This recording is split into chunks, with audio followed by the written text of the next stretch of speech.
Welcome, everybody, to Big J's World. My name is Big J. Today, I have Miss Ray Werth. She is a new author. She will be having a book coming out tomorrow, which this will be released by tomorrow. So if you want to tell the people who are watching a little bit about yourself and the book that will be dropping. Yeah. So hi, I am Ray, or Ray Werth. I am 33. I live in a small town in Connecticut on the East Coast. I've been born and raised there. I'm a mom, and yeah, I love to write. So I wrote Dearly Beloved, which is my debut novel, and this is my paperback and my hardcover. I do all my own. Thank you. Yeah, I do all my own cover, all my artwork. Everything is completely mine. Just another hobby over of what it is. So, Dearly Beloved is a royal romance between a prince and his handmaid. He's married. It's very spicy. He's emotionally constipated, which we love. Emotionally constipated. That's how I'm going to present Sebastian in the best way. And she is a little spitfire who just isn't going to take no for an answer. And that's how I'm pitching my book. It's a mess. It's nasty and dirty and amazing. It's a mess. It's a mess all wrapped up in a pretty cover that you won't be able to put down.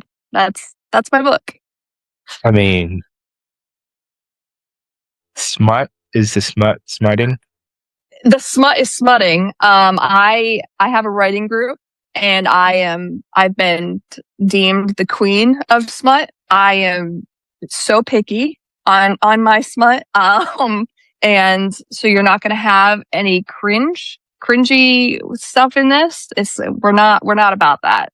There's no pearly nubs. We're not here. We're not here for that. So yeah, it's spicy. So if that's not your thing, don't pick up the book. It's not worth it. It's not worth it.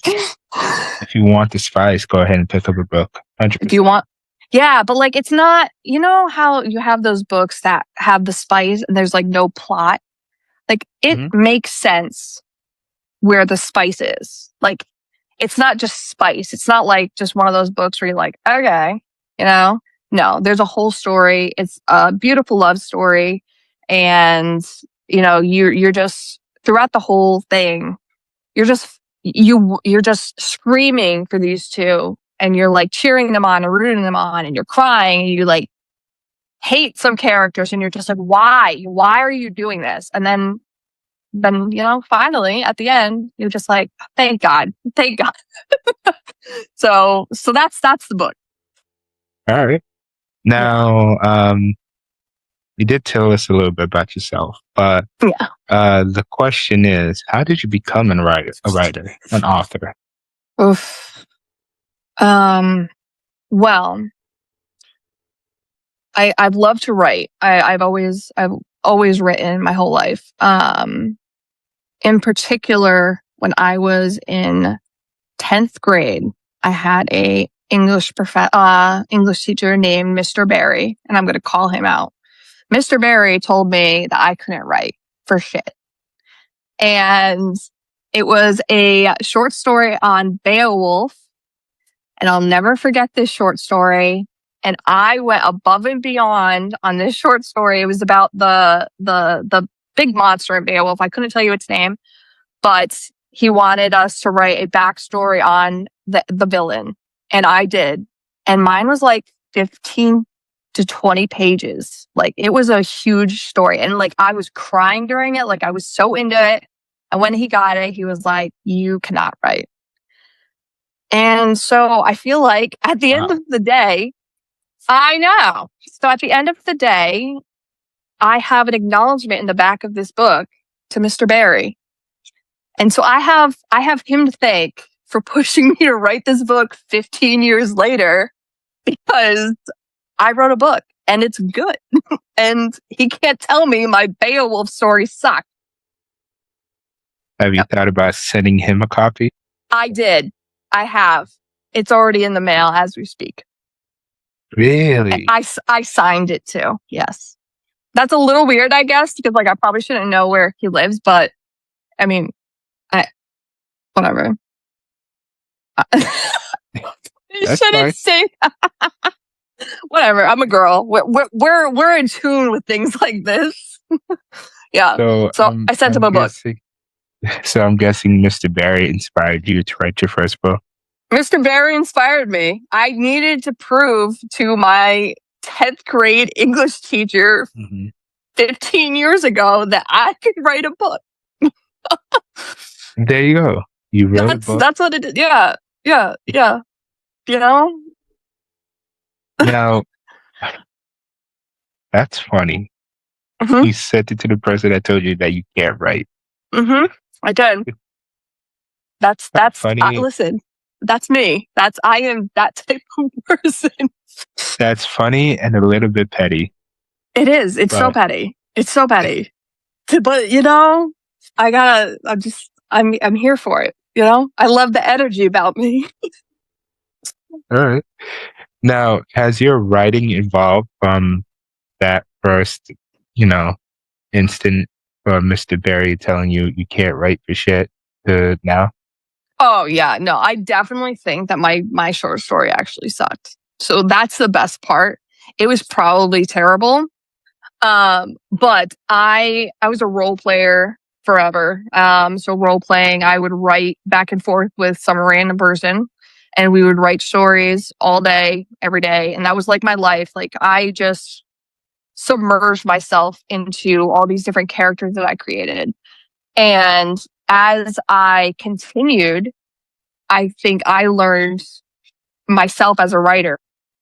But so when I sat down and was like, I'm going to write this book, I went through 3 drafts, and the first one, I was like, okay, now I need more detail. I'm like, okay, so I need to do this and that.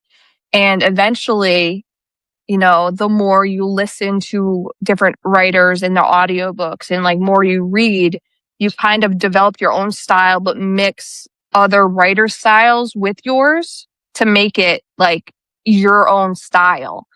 And that's a huge thing for me. Like, so Rena Kent is my favorite author. And so I would just listen to her books or read her books. And you could see her writing style change from when she was an indie author to where now when she's a huge author. I mean, she's a USA bestseller. But you could see her writing style. So like I would like take bits and pieces and be like, oh yeah, I like the way she does this. And then like I would do my own spin on it. And so like I think, and what I've heard back is I have a very distinct writer voice. And I think that's what makes me kind of stand out to other writers, because it's so unique. It's so different. And I think I'm just a unique person in general. So people are like, we can hear you when we're reading your book, because I'm just kind of all over the place, but like in an organized way. You know what I mean? So I think my style and my writing in general has definitely changed and evolved with every day. I mean, every day I'm changing things. So for sure. All right. Now, has there been like any moments that you wanted to give up and to like, this is probably not for me? So many days. So many days. So in front of my computer, my desktop, I had to get a sign that said never give up, because there are so many days where I was just like, this is awful. This is so hard. And I think that's huge for writers in general who are just starting, because it's so difficult, and like imposter syndrome is so hard. And you'll have people all the time say, hey, like just don't do it. Like on Mr. Barry, they're gonna have tons of Mr. Barrys. And you just have to keep going. And for me, I deal with my own mental health. So I have a lot of mental health going on, as does the world. But like I have days where that demon in my head is like, hey, listen, you suck. And and there are days where I'm ready to completely delete every draft that I've ever done and just throw it away. But you just you have to walk away and, kind of just breathe. Go watch a movie or read a different book and something that will take your mind off it, and then you go back the next day with fresh eyes. But that's the biggest thing, is just to not give up, especially if it's something that you truly love. And I love writing. It kind of brings me into my own world, and everything in my head just kind of goes quiet, which is great. Well, definitely never give up. Yes, never give up. Literally. Now, let's talk about the book that's releasing tomorrow. At this point, today, it's going to be. Yeah. um. So first, congratulations on. Thank you. Book. Thank How long did you. it take you to write from start to finish? Start to finish. So I started about a year and a half ago, actually sitting down and writing it. And it was awful. It was so quick and snappy, and but like I had these characters in my head. I knew what I wanted. Like I'm a very visual person. So I made like a whole journal for them. And I did mood boards for them. So I had to have it all in my head. And eventually I just sat down and I was like, I'm going to do it. And so I sat down, I started, and then it just flowed. It just flowed out. I am a huge plotter. And so I outlined from chapter by chapter by chapter. Every chapter I knew what needed to happen in each chapter. I am such a stickler in books where I'll pick out your plot hole. And so I wanted to make sure no one could do that in my book. And so I sat down, and after I wrote a little bit of it, I was like, I'm sitting down, and now we're going chapter by chapter. And a year and a half, I took some time off. I got the imposter syndrome about halfway through, and I was like, this book sucks. I'm not doing it. I took a break for like 4 months.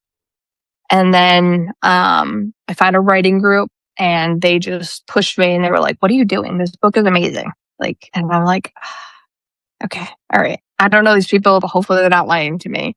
And now they're my best friends, So, literally, it was really January when I got my butt in gear and I finished it. And I finished it in like 2.5 weeks. And I only had half of it, but I got it done in 2.5 weeks. And that's all I did. I just sat and wrote and wrote and wrote. And then it came. I mean, I wasn't expecting it to come out this year. I didn't think it was ever going to come out, honestly. But here we are, 6 months later from January, when I had only half the book written, and they were like, do it. And I was like, okay, here we are. Here we are. There's no going back now. There's no going back. We're here. We're here. Right. Now, you did tell us a little bit about the book and one of the main characters. So who is the other main character within your book? Who's the spicy one? Spicy. Oh, well, so the prince, the male main character, his name is Sebastian, and he is the Prince of Hawthorne. He's married to an ungodly, awful woman named Mary. Sorry, anyone who's named Mary. It's not anything personal, but and he used to be this sweet young little boy who like cried over ants getting smushed over ant hills. And now he's just this nasty, like stubborn, cold prince. And we bring in Veronica Beverly, and she happens to be his new handmaid, but she was also his childhood best friend 10 years ago. She was banished from the palace after an incident with her uncle, who is now deceased. And that's not a spoiler. We know that in the first chapter. We're good. But she wants to go back to clear her family name, but to also go back to the little boy that she grew up to love. And he has no idea who she is. She's going under a different alias. She's no longer this dirty little kid with buck teeth. Like, she's now a full grown woman, and he's just like, I don't know who you are, but I love you. Or not actually, but like, it's not love at first sight, I promise. But he's just infatuated with her because she's so different and she challenges him. And she's just trying to survive this new world that she's in, that she threw herself in because she has no self-control. And yeah, it's their story on how they come back together. It's a wild ride. It's a wild ride. All right. So has there been like anyone in your real life that inspired any of those characters?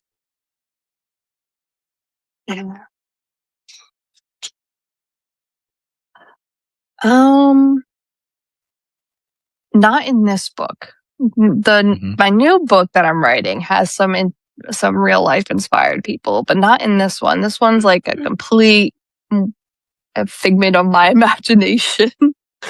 And people will love it. Yeah, I hope so. So, well, I mean, not in real life. So, like, my prince, I'm a huge Stranger Things fan. I'm obsessed with Stranger Things. My prince is Steve Harrington. That's who I based my prince off of.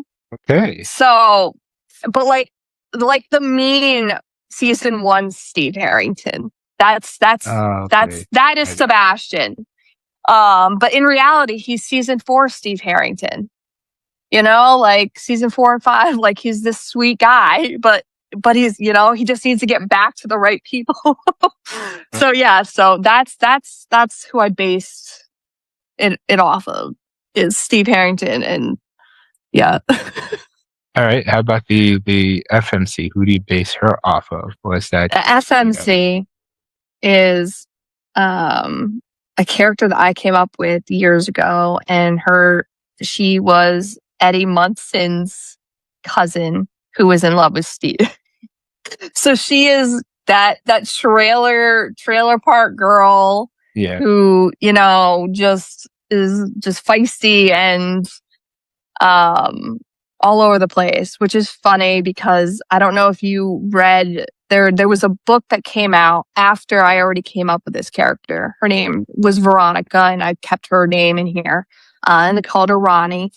And in the book that they came out canon for Stranger Things, his best friend is named Ronnie.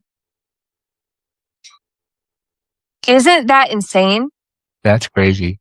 Insane. It's crazy. I was like, who got into my brain? Who got my idea? Like, I was losing my mind. I have Discord messages of when it came out and me sending it to my friends. And I'm like, who's been stalking my computer? This is my character. So it's kind of crazy that like it all happened. But yeah, so I put Ronnie as my main character in here. Obviously I didn't put Steve because he's owned by Stranger Things. So I made up Sebastian, who, you know, just kind of looks like Steve Harrington. But that's fine. That's cool. Yeah. I'm a big Stranger Things fan too, and oh, nice. My favorite character is Max. I love Max.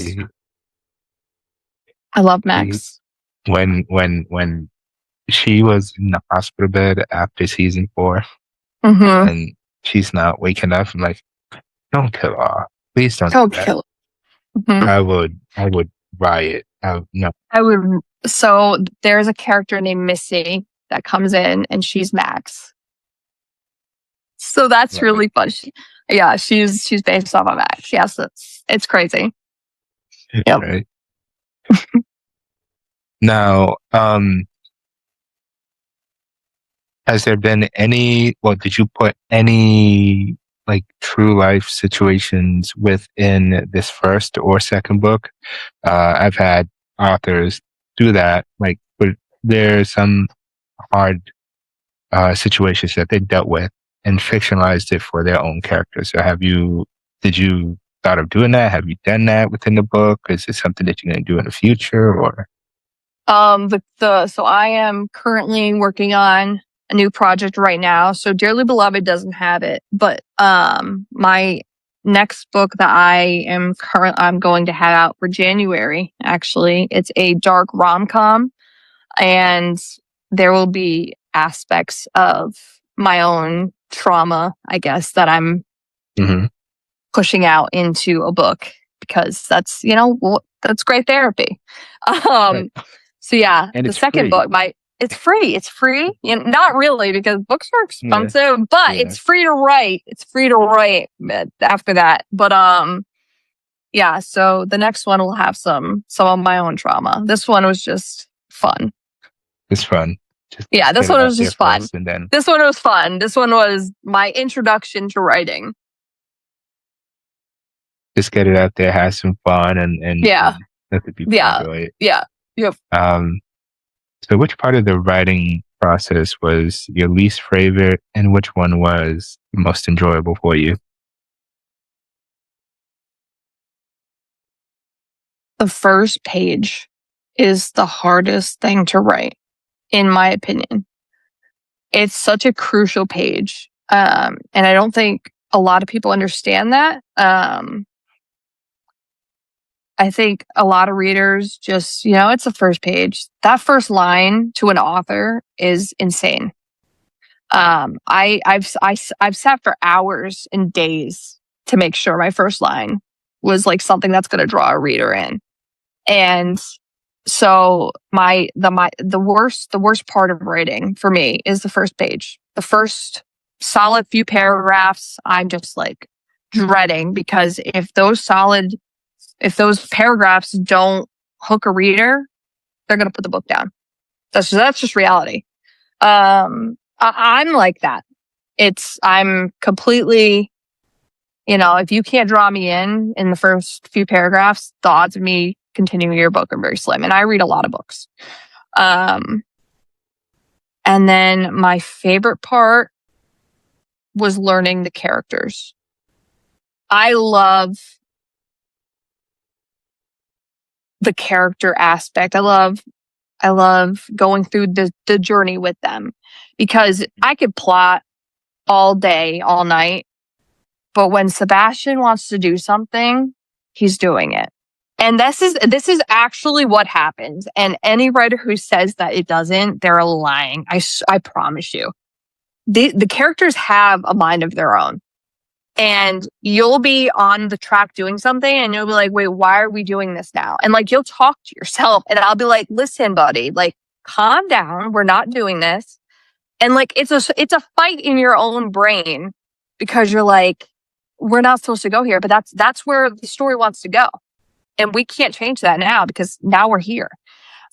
So I think learning and getting to know the characters that you created is the best. It's my favorite part of the process. And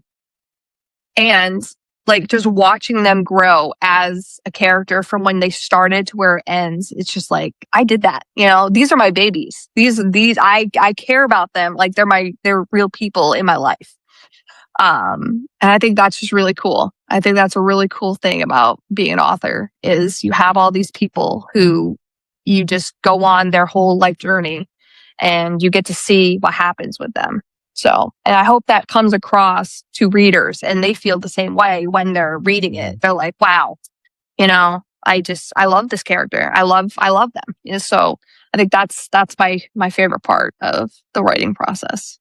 Right. And for me, I usually give it like a chapter. If I finish a chapter and I'm not really captivated from the book, I'm like, I don't know. It's hard. Yeah. I give it usually 3 chapters. So I got a 3 chapter limit. If you can't hook me by the 3rd chapter, I don't want to read the rest of your book.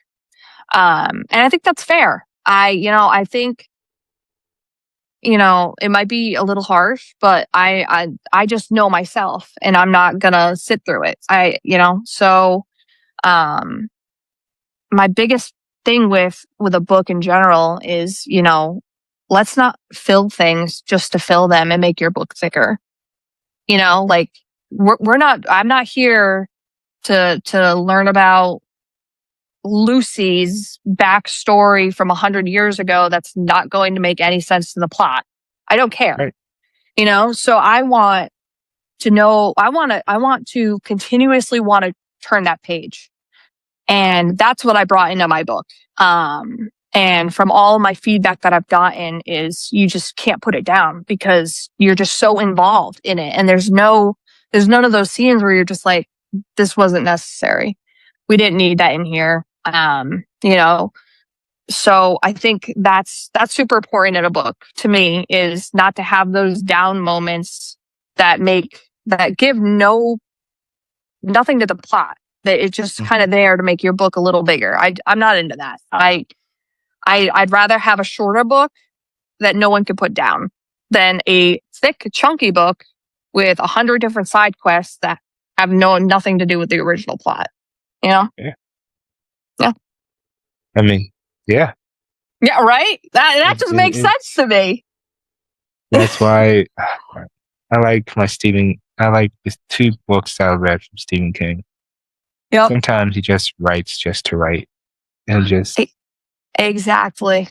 And there are so many authors who write just to write, and it doesn't make sense to me. And I'll put the books down immediately. And there are a lot of books that are like big name books.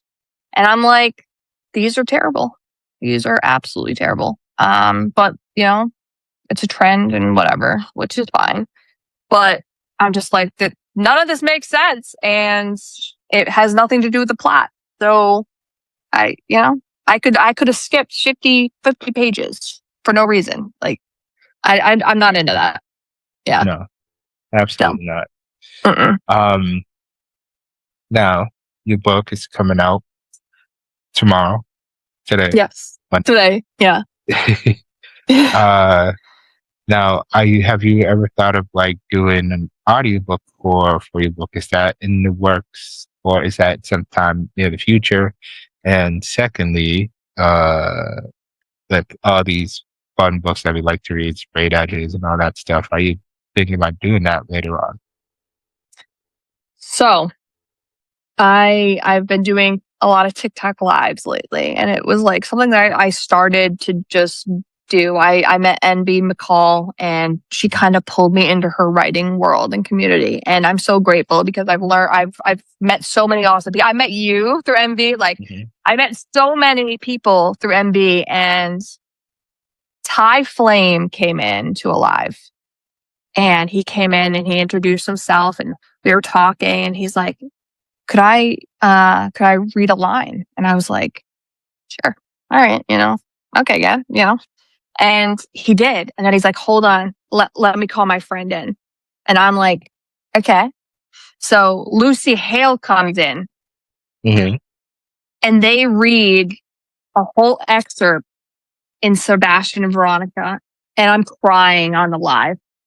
I'm crying. And I'm like, I have to. I wasn't going to do an audiobook. I was like, it's my first book. Why am I going to do an audiobook? People might hate this book. I'm not going to do an audiobook. I got into a TikTok live with them.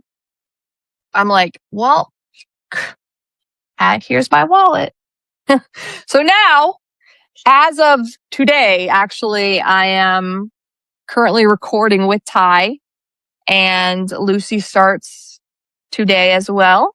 And hopefully within the next month, it will be out and on Audible. Yeah, it's crazy. I wish I was sitting there listening. Yeah. I'm not sure how much I'm supposed to say or what. I mean, Ty's cool. He knows. Yeah. But Ty will be doing it with me. Like Ty is amazing. I don't know if you know Ty, and anyone who is looking for a male narrator. But Ty, he calls you and he does it with you. to make sure that there's no errors when he's recording. And it's really, really cool to hear him get so into it. But then as he's reading, there will be like a part where he'll just break character and start laughing. And he'll be like, oh my God, this guy, like, and like, it takes him like 6 tries to get back into character because he's laughing so hard at what's happening in the book. And I think that's just so cool and so raw and real of him. Mm-hmm. And, I'm so grateful to have him as my Sebastian, and Lucy as my Veronica. Like I'm blown away. I'm genuinely blown away by their talent and how they're making this book into like an actual real thing. And so it will be out soon, hopefully within the next month. We're going to have it. And then I'm going to Dark, which is a big Pennsylvania convention for romance authors and stuff. And I am hoping to have special editions that are all fancy and all that for Dark, as well as the new book that I'm going to have in January. And I'll have special editions there too. Yeah. Sweet. That's awesome. Yeah. And I can't wait to hear your audiobook. Yeah. I hope he does the bloopers because, it was so funny when he, like last night, we were crying, laughing so hard on the phone. He was like, Sebastian is one hell of a guy. I was like, I know, right? Like he was like, this guy, I can't. So like, I hope he posts the bloopers because it just shows like, I don't know. It shows him as as a narrator, but also, how easy it was for him to break character because of something that happened in the book. So that's kind of cool. Yeah. That's gonna, he has to post bloopers on TikTok. I have to get him to because it was great. It was great. Yeah. All right. Now, so we need to listen to that audio. If you pick up, Yes. I'm a immersive reader, so if I pick up a book, I like the audio as well. So yeah, I love audiobooks. I listen to them all day, every day. Yeah, audiobooks are my thing. So when they came in, like I said, I was like, I need to have them. I need this as an audiobook now. So here we are. Now, with the audiobooks being said, and with books being created into movies and TV shows and all that fun stuff, have you ever thought of your book becoming a TV show or a movie?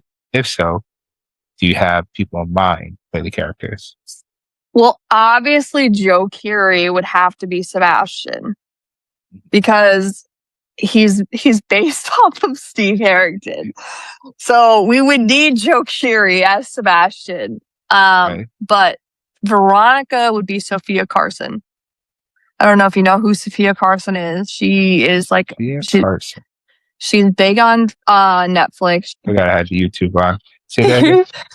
Sophia Carson was in Purple Hearts on Netflix. She's been in so many different things, and she's Veronica, hands down. I mean, the pin straight black, almost brown, almost black hair, the big brown expressive eyes. That's Veronica. Yep. Yeah. Okay. Mm-hmm. Okay. Yeah. I do see that. Yeah. See. She seems. Oh, that's where I know her from. Descendant. Yes. Yes. Okay. Mm-hmm. Like she looks familiar. I'm like, oh, she's a Descendant person. Okay. Mm-hmm. Yep. Right. So they would be it for me. So I mean, Sebastian, I could understand if someone else wanted to be him, but like Joe Keery would be the best. I'm biased. I definitely see that. Yeah. Now let's talk about your favorite reads. What do you like to read? So when you're not writing or planning your whole series and everything, what is one, your setup for reading, and two, which book would you gravitate towards first? It's hard. I love romance. Mhm. So I would naturally gravitate towards an romance, which is crazy because I wrote an MF romance. But I just love the tension and the drama in romances. My all-time favorite book is For the Fans by Nyla Kay and Kiss the Villain by Rena Kent. Those are the books that, like, if I was stranded on a desert island, they would be in my backpack because I could read them forever. And so those, yeah, I would, anything I'll read. Like, MF is hard. I have a hard time with female characters because I don't like whiny female characters. And I feel like 90% of any girl in any book is whiny, and I can't deal with the damsel in distress bull crap. Okay. And so that's a big thing for me. And I think that's why I wanted to write an MF, to have a Mhm. girl that who was able to stand on her own 2 feet without being over the top, you know? But MM is where I gravitate towards, and I like audiobooks. So I am huge, AirPods in, cleaning the house, and I want to be immersed into this world. Yeah, or if I'm on the beach, then I want my Kindle. But other than that, I want to be sitting on a hammock outside with my AirPods or driving in my car. That's usually where it's at. All right. Would you be opposed of polyamorous relationships? No, no, Yeah. no. I All right. feel like I could write a damn good threesome.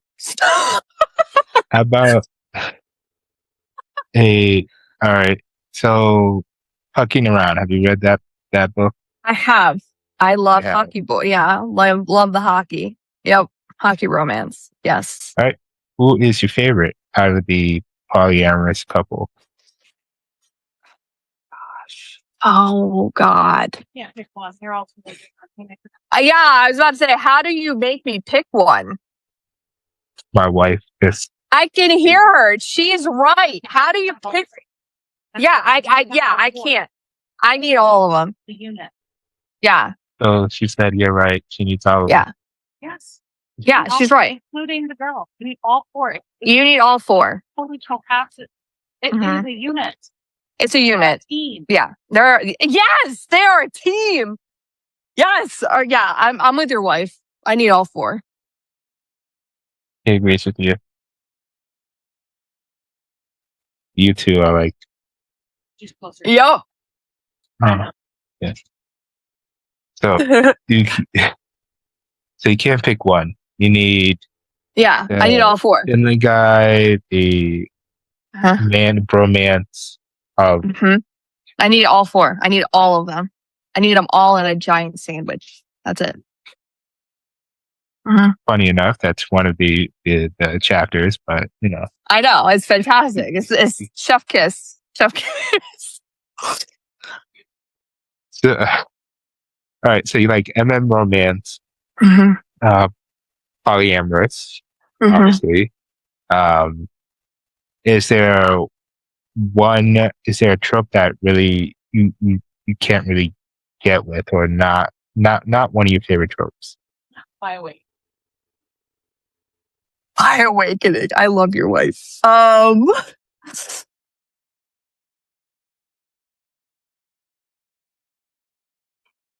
Trope I don't like. This one's very hard. I really like everything. Slow burn. Slow burn. I am not a slow burn person. Yep. I need them to at least be like, you know what I'm saying? I need them to be like, at least I doing something by chapter 3, or I'm bored.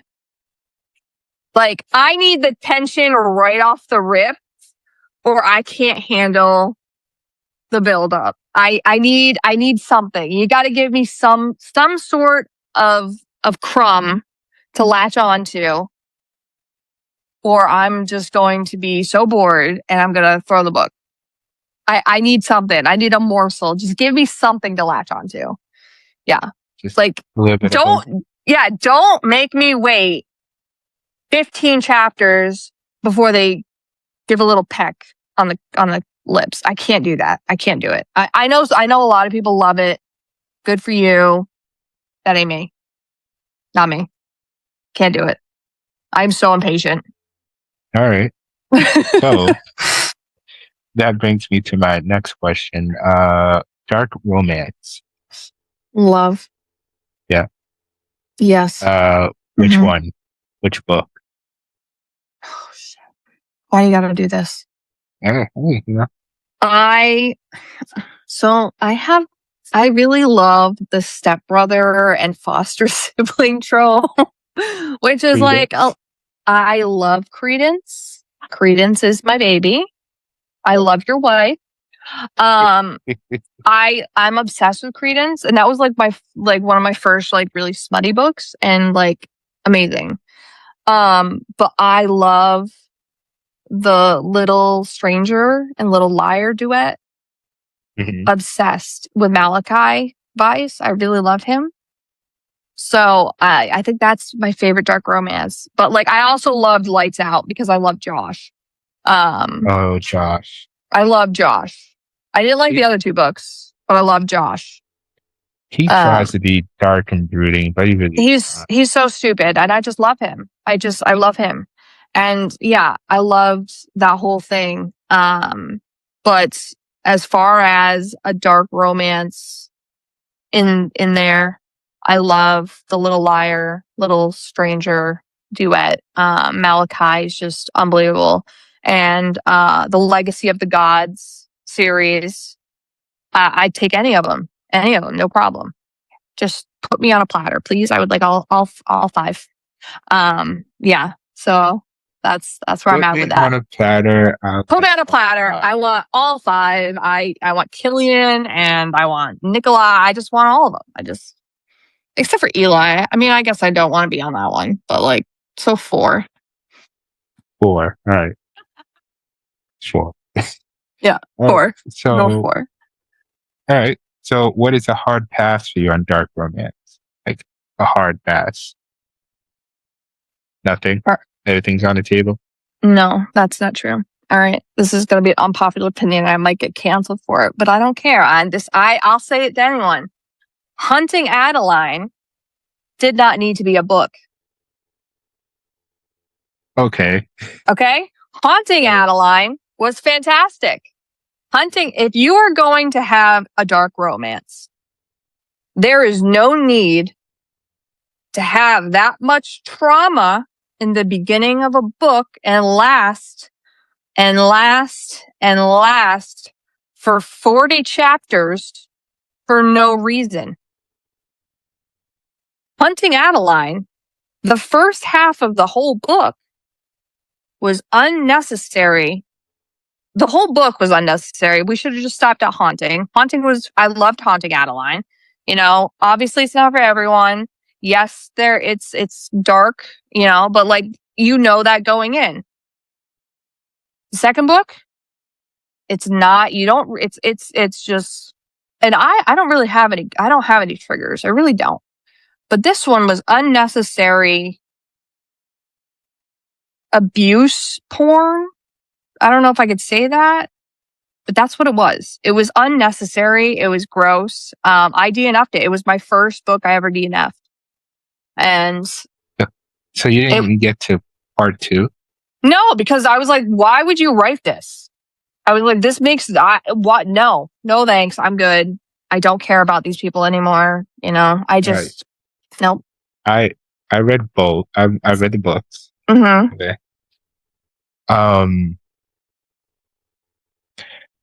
You have to get to part 2. I can't. It gets better. Yeah, but like, can you?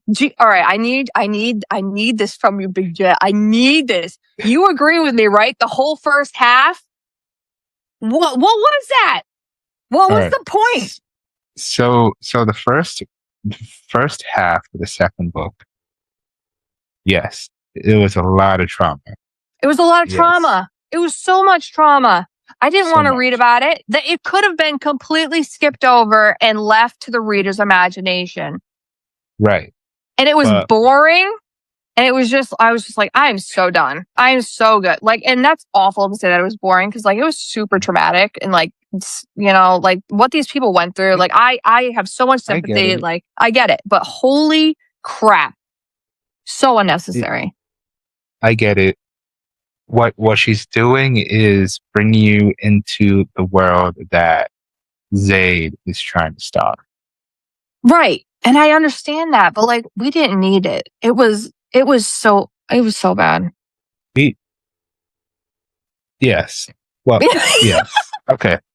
I'm gonna be devil's advocate, okay? Was it very traumatic? Yes. Was there things that didn't need to be in the book? Of course. Could it gone a different route without being so graphic? Yes. But if she did that non-consensual stuff in the first book between Adeline and Zayd,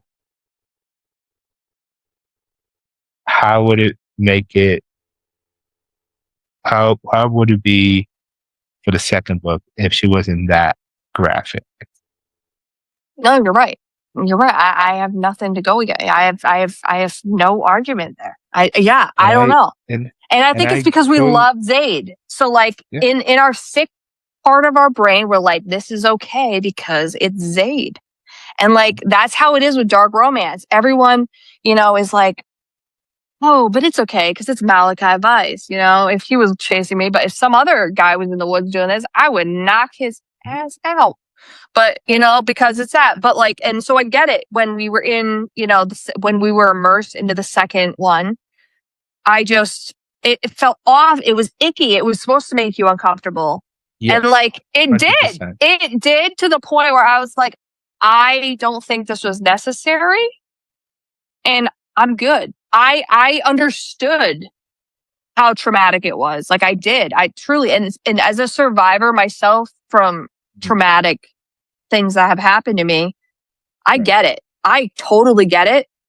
I don't want to sit through 200 pages of it. And I don't think it was necessary. I think it was like 50 pages of it. No problem. It was like 200 pages and it just never ended. And you were just like, okay, we get it. We get it. This is really bad. We get it. Like, can we just keep going? And it felt like it never ended. So I was like, I'm good. I'm walking away. It's not for everybody. And I get it. Yeah. It's not. It's really not. But that being said, skip over part 1. And go to part 2. Just go directly to part 2. Because honestly, you're not going to read that stuff. Just you may have to go into like the last chapter of part 1. Because that's when. To understand what was going on. What happens in part 2. Okay. All right. Yeah. All right. I'll do it just for you. I'll do it just for you. If you don't want to, that's fine. No, I will. I will just for you. I will, and I'm going to come back to you. And if it does not come back, if it doesn't live up to this expectation, I'm going to be like, Big J, what did you do? That's right. And then I'll totally accept it. Trust me, I was on someone's live, and she had the book, and she knew about what was, chapter 16 and chapter 31. She heard about it, but she hasn't actually read it. So I told her, on live, don't read it out loud. Just pick it up, go to chapter 16 and read it for yourself. She opened it up. She was reading it. She's like, nope, closed it, put it back on the shelf. Not going to do it. 100%. Yeah. Like, why? What now? Those two particular scenes is going to be in the movie. Regardless. Yes. Oh, haunting Adeline? Yeah. Oh, I'm okay with that. It's hunting Adeline I have the issue with. I mean, I mean, She's if they don't put those ones in the movie, I feel like everyone's going to be really bad. No matter what, it's going to be it's going to be a issue. It's going to be 50-50. Yeah, it's going to be people are gonna 50-50. hate it. I'm going to go see it. I'm not going to lie. I'm going to go see it, but I won't go see the second one. If they make the second one, I don't think they should. I mean, they would have to like. They would have to, but like really dumb it down. It's not an easy read. So seeing it, I don't know if I could see it.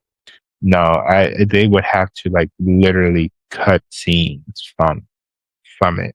Mm-hmm. Maybe do like what she goes into the room and then not showing what happens, and then she leaves the room.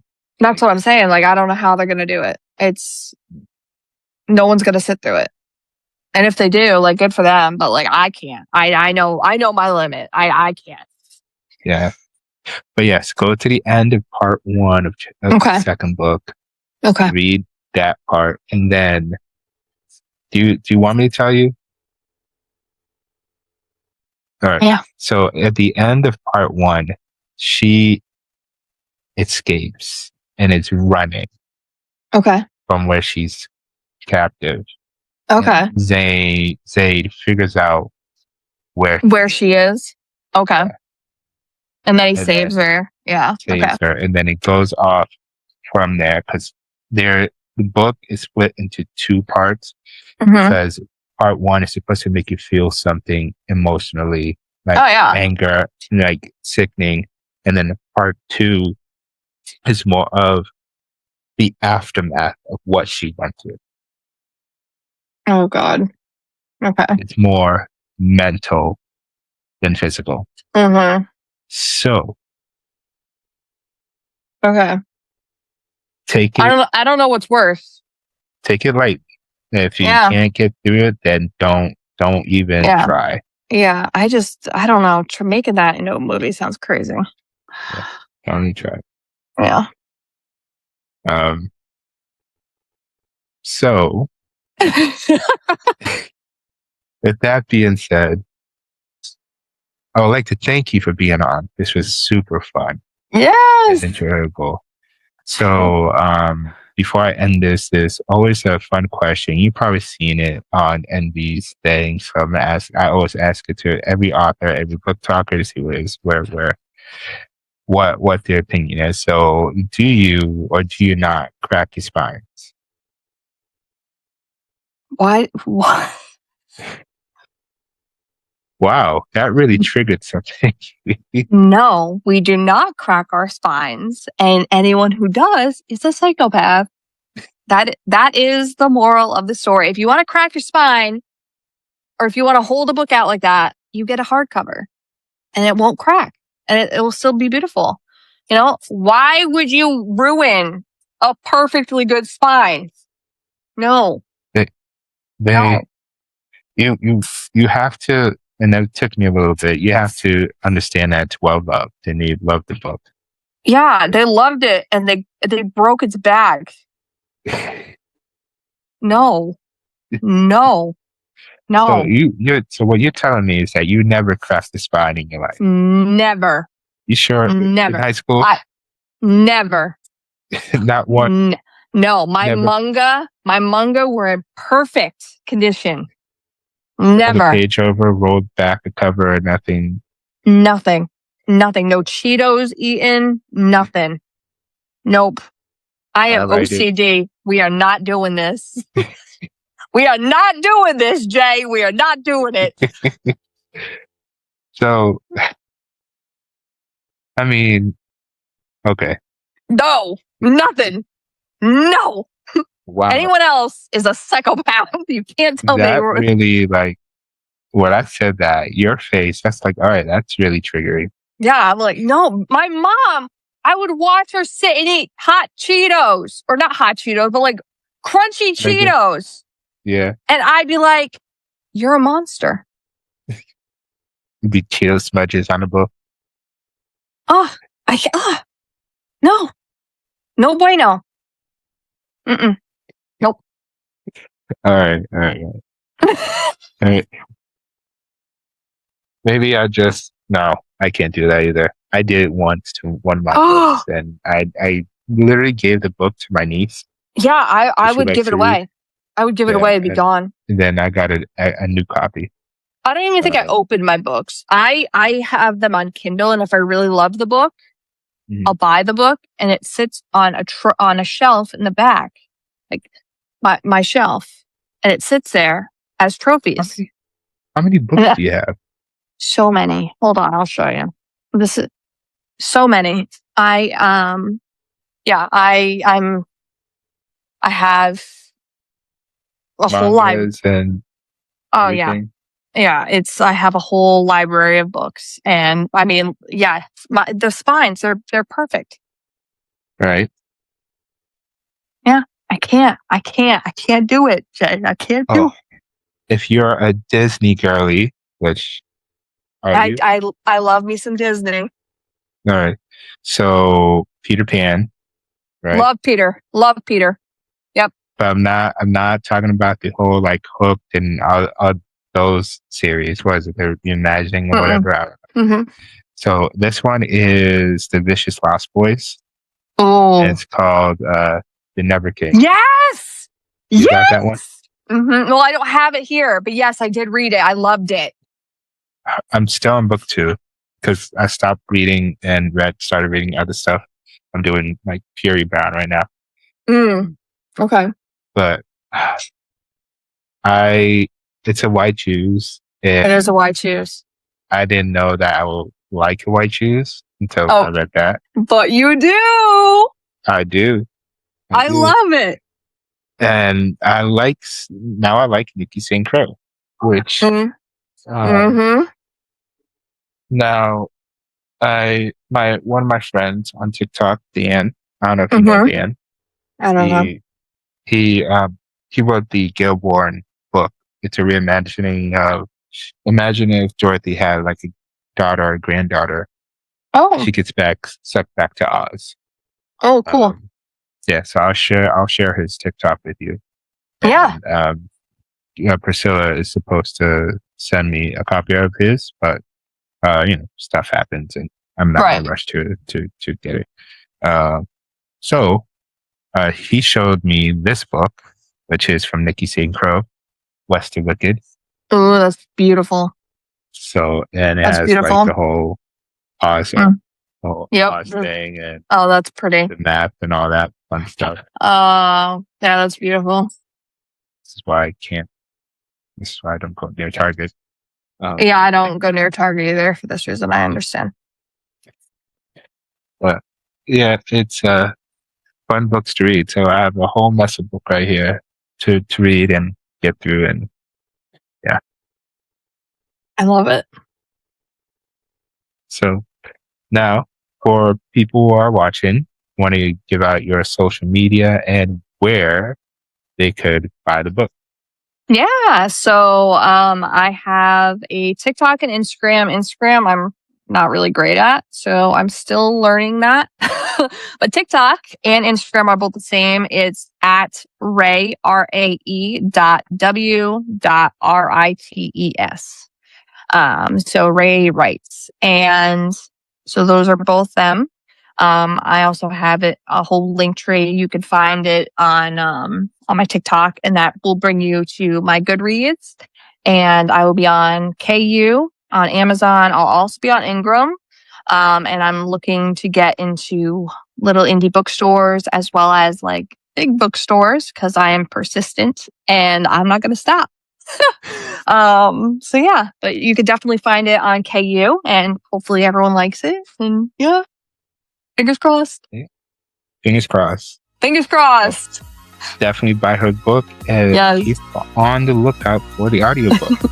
Yes, the audiobook on Audible. It'll be only on Audible, I think. That's what I'm going to do. We'll see. And but yeah. Get it on Libby too, so people can enjoy it as well. Oh, yeah. Okay. Maybe I'll look into that. Like, call the library. It's all library based. So they would take it well. So. I'll definitely go into there then too. Okay. Sure. Yeah, sounds good. Joining. Thank you. It was fun. Super fun.